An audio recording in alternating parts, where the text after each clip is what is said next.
Hello મિત્રો, અમારી ચેનલમાં તમારું સ્વાગત છે. આજે આપણે જોઈશું એચ સ્ટાર્ટ એટલે કે એચ સ્ટાર્ટનું ફોર્મ કોણ ભરી શકે છે, બરાબર. એના માટે ક્વોલિફિકેશન લાયકાત શું જોઈએ, તમારે ફોર્મ ભરવાની તારીખ કઈ છે અને એક્ઝામ કઈ રીતે લેવાશે અને એક્ઝામનું મેરિટ કઈ રીતે આવશે અને તમારે એક્ઝામમાં કઈ રીતનું એનું માળખું છે, મતલબ પેપર સ્કીમ કઈ રીતની છે, તે બધી માહિતી તમને મળશે આ એક જ વિડીયોમાં.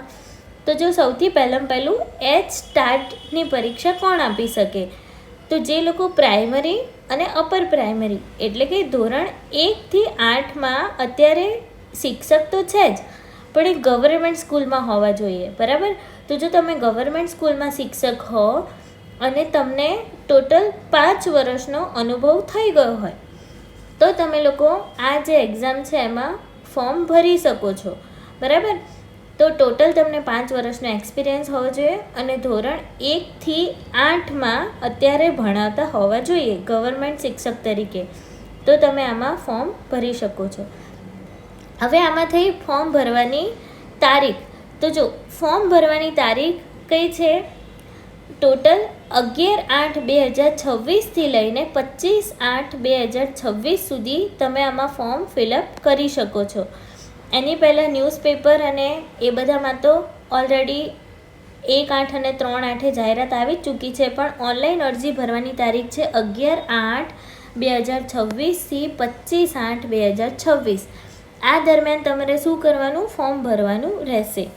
અને એના પછી તમારે આ જે ફોર્મ ભરો છો એમાં ફી ભરવાની છે. તો ફી પણ ક્યારે ભરશો, ફોર્મ ભર્યા પછી, એટલે કે 11/8/2026 થી 27/8/2026 સુધી તમે આની ફી ભરી શકો છો. એટલે પહેલાં ફોર્મ ભરાઈ જાય પછી એમાં જ નીચે એવો ઓપ્શન હશે કે ફી પે કરવી, બરાબર. આના આધારે તમને પરીક્ષાની સંભવિત ડેટ અહીંયા આપવામાં આવી છે 4/10/2026. હવે આ જો સંભવિત તારીખ છે, બરાબર, એટલે આમાં સુધારો વધારો પણ થઈ શકે છે. એવું નહીં કે એકદમ આ જ ફિક્સ તારીખ, એવું નહીં. જેમ અત્યારે ટાટ સેકન્ડરી અને ટાટ હાયર સેકન્ડરીની ડેટમાં પણ ચેન્જીસ થયું છે, એવી રીતે અહીંયા પણ ડેટમાં ચેન્જ થઈ શકે છે, બરાબર. હવે આ થઈ તમારી પરીક્ષાની તારીખો અને ક્યારથી ઓનલાઈન અરજીની શરૂઆત થશે, બરાબર.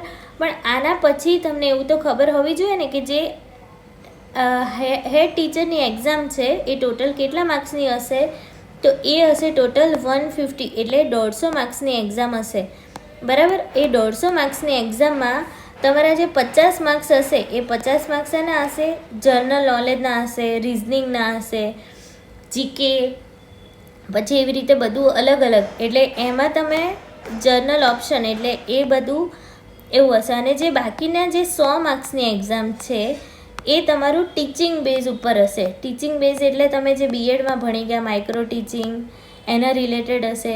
પછી તે ધોરણ 1 થી 8માં તમે ભણાવો છો એમાં કઈ રીતે ભણાવો, કઈ રીતે સ્ટડી કરાવો, એના રિલેટેડ હશે. એટલે ટીચર એલિજિબિલિટીમાં જેટલા ટોપિક હોય છે એ બધા રિલેટેડ તમને 100 માર્ક્સનું પેપર હશે. એમ થઈને ટોટલ કેટલા માર્ક્સ હશે, 150, બરાબર.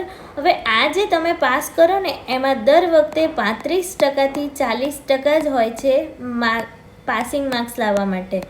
એટલે જો તમે પાસિંગ માર્ક્સ લાવી દેશો તો એના પછી તમારું અત્યારે જે રીતે ચાલે છે જ્ઞાન સહાયકમાં, એવી જ રીતે તમારે અહીંયા પણ ફોર્મ ભરવાનું હશે. એના પછી મેરિટ લિસ્ટ જાહેર થશે અને મેરિટ લિસ્ટ જાહેર થયા પછી ડાયરેક્ટ ભરતી થઈ જશે, બરાબર. આને કહેવાય મુખ્ય શિક્ષક તરીકે બઢતી માટેની પરીક્ષા, એટલે કે એચ સ્ટાર્ટ, બરાબર. આની વધુ માહિતી અમે તમને આપશું આના નેક્સ્ટ વિડીયોમાં. તો તમને જો અમારી ચેનલ ગમતી હોય તો એને સબસ્ક્રાઈબ કરજો. આવી જ બીજી માહિતી મેળવવા માટે અમારી ચેનલને ફોલો કરજો અને આગળ આપણા જેવા જ મિત્રોને મોકલતા રહેજો, જેથી એ લોકોને કરેક્ટ ટાઈમે બધી માહિતી મળતી રહે, બરાબર. હવે આપણે મળીએ નેક્સ્ટ વિડીયોમાં. Thank you for watching. Keep smiling.